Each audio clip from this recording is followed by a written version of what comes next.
Risk equivalency to account for environmental considerations in scientific advice. Oceans are changing. Shifting means and variances in oceanographic variables and the increasing frequency of extreme events in marine ecosystems contribute additional uncertainty in the assessment and management of human impacts on marine resources. This uncertainty is difficult to quantify within the timeframes available for providing robust scientific advice for the management of human activities. An alternative is to frame environmental considerations within existing risk management frameworks, where risk is evaluated relative to objectives expressing specific consequences for marine resources and is determined by resource sensitivity and the degree of exposure to human-induced pressures, exposure being the quantity that we manage.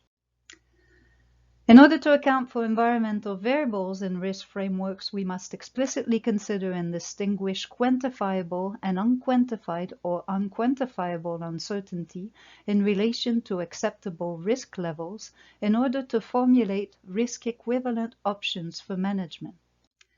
Risk equivalency is consistency in practice when evaluating and managing risks. It relates to the idea that we manage quantifiable risks within acceptable levels by regulating the exposure to human-induced pressures. For example, in fishery, we'll be adjusting the F in order to maintain an acceptable low probability of stock stages falling below the limit biomass reference point, expressing the risk of impaired reproductive capacity.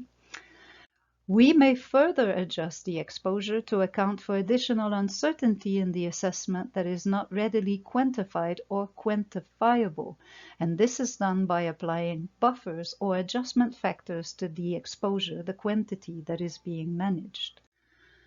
Buffers are applied to the catch advice in some fishery management jurisdictions to achieve risk equivalency among data-rich and data-limited assessments or stock categories.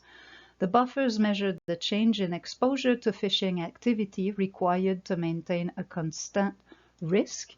Buffer sizes and rules vary among jurisdictions where they are applied. Most importantly, even arbitrary buffers have been shown in simulations to be an improvement over the status quo assumption that additional unquantified uncertainty doesn't exist. The same thinking can be applied to deal with uncertainty arising from environmental variation and change.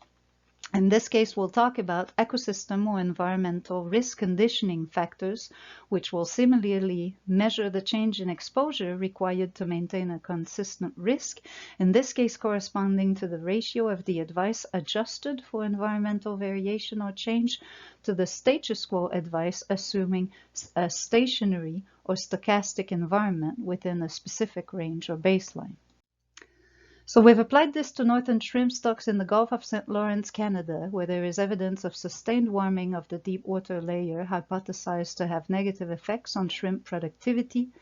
The productivity response of shrimp stocks to increasing water temperature is unknown, yet we were able to use existing information on shrimp sensitivity to temperature from existing climate vulnerability assessments and the ratio of current to baseline temperature conditions to approximate an environmental conditioning factor for the species, which was applied to condition the harvest control rule for northern shrimp for presently unfavorable environmental conditions, noting that the harvest control rule could also be conditioned upwards in the other direction if conditions became favorable again. Similarly, for Greenland halibut in the Gulf of St. Lawrence, which is also subject to sustained warming, we used the reliable survey index to characterize an empirical relationship between stock production and water temperature, and used this relationship in short to mid-term projections to assess the change in risk across plausible future temperature change scenarios and estimate the adjustment required to the exploitation rate, the value of the environmental conditioning factor required to maintain a constant risk. The key message here is that environmental conditioning factors are applicable across the data and process knowledge continuum. We can approximate them using scoring methods where we have limited information, empirically estimate them in a process that is parallel and external to the stock assessment, or analytically estimate them within the assessment where we have mechanistic understanding of environmental effects. As such, they provide a single currency for handling and incorporating ecosystem or environmental considerations into science advice in a manner that is consistent and explicit.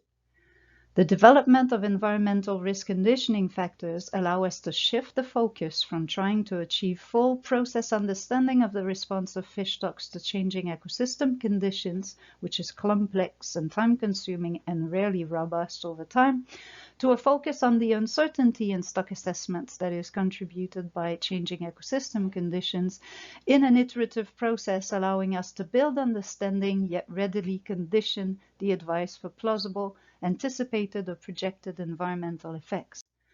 And finally, it is important to note that conditioning of exposure is one pathway to providing risk equivalent options for the management of fisheries and other human activities, and others to condition the objectives themselves to ensure they retain the same consequence meaning under sustained changes and eventually a new reality. Thank you for your attention.